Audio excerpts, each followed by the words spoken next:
नमस्कार दोस्तों, स्वागत है चाणक्य स्टूडियो में। आज हम बात करेंगे अमेरिका, चीन और दक्षिण अफ्रीका के बीच चल रही आर्थिक रस्साकशी की, जिसने नई जियोपॉलिटिक्स की दिशा तय करनी शुरू कर दी है। अमेरिका ने हाल ही में चीनी सामानों पर भारी टैरिफ लगा दिया है।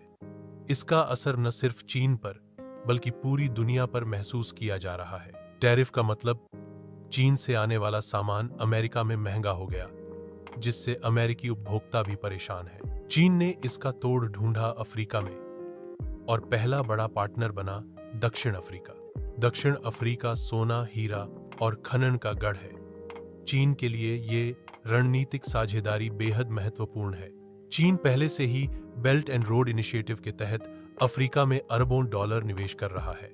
अमेरिकी टैरिफ वॉर से डॉलर दबाव में है और चीन अपने युआन को वैश्विक करेंसी बनाने की कोशिश कर रहा है। दक्षिण अफ्रीका को इससे रोजगार और इंफ्रास्ट्रक्चर विकास में फायदा मिलने की उम्मीद है। अफ्रीकी यूनियन चाहती है कि ये निवेश पूरे महाद्वीप की तरक्की में योगदान दे, लेकिन सच यह है कि अफ्रीका इस समय सुपर पावर की खींचतान का केंद्र बन चुका है। अमेरिका को डर है कि चीन की पकड़ अफ्रीका पर उसकी पारंपरिक ताकत को कमजोर कर देगी। कुछ विश्लेषक कहते हैं कि अफ्रीका इस खेल में शतरंज की घोटी बन चुका है। भारत के लिए यह सुनहरा अवसर है। भारत अफ्रीका में शिक्षा, टेक्नोलॉजी और व्यापार से अपनी भूमिका बढ़ा सकता है। भारत पहले से ही ईट और शिक्षा क्षेत्र में अफ्रीका का मजबूत सहयोगी है।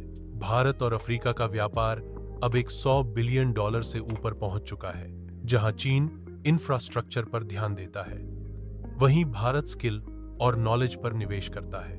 नवीन ऊर्जा परियोजनाओं में अफ्रीका और भारत का सहयोग भविष्य को बदल सकता है। कृषि और खाद्य सुरक्षा क्षेत्र में भी भारत की तकनीक अफ्रीका को आत्मनिर्भर बना सकती है।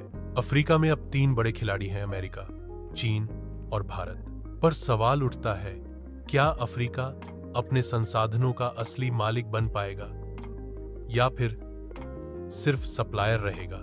असली तरक्की तब होगी जब ये निवेश अफ्रीका के आम नागरिक तक पहुंचेगा। लेकिन डर यह भी है कि ये डील्स कहीं अफ्रीका के लिए नई आर्थिक गुलामी न बन जाए। चीन पर आरोप है कि वह डेट ट्रैप डिप्लोमेसी से देशों को अपने नियंत्रण में ले आता है। अमेरिका और पश्चिमी संस्थाएं इसे रोकने के लिए नई आर्थिक योजनाएं बना रही हैं। भारत यहां संतुलित भूमिका निभा रहा है, न तो दबाव की राजनीति, न ही शोषण की रणनीति। हजारों अफ्रीकी छात्र भारत में पढ़ाई कर रहे हैं, जो दोनों देशों को सांस्कृतिक रूप से जोड़ता है। चीन समुद्री रास्तों पर कब्जा चाहता है। यह भारत के लिए सुरक्षा चुनौती भी है। भारत अपनी नौसेना और इंडो पैसिफिक रणनीति से इसका जवाब दे रहा है। अफ्रीका अब सिर्फ संसाधन हब नहीं, बल्कि वैश्विक सप्लाई चेन का अभिन्न हिस्सा बन चुका है। तो दोस्तों, दक्षिण अफ्रीका और चीन की साझेदारी, अमेरिका के टैरिफ और भारत की भूमिका, ये सब मिलकर नई विश्व राजनीति गढ़ रहे हैं। आपकी राय क्या है? कमेंट में बताइए और चाणक्य स्टूडियो को सब्सक्राइब करना ना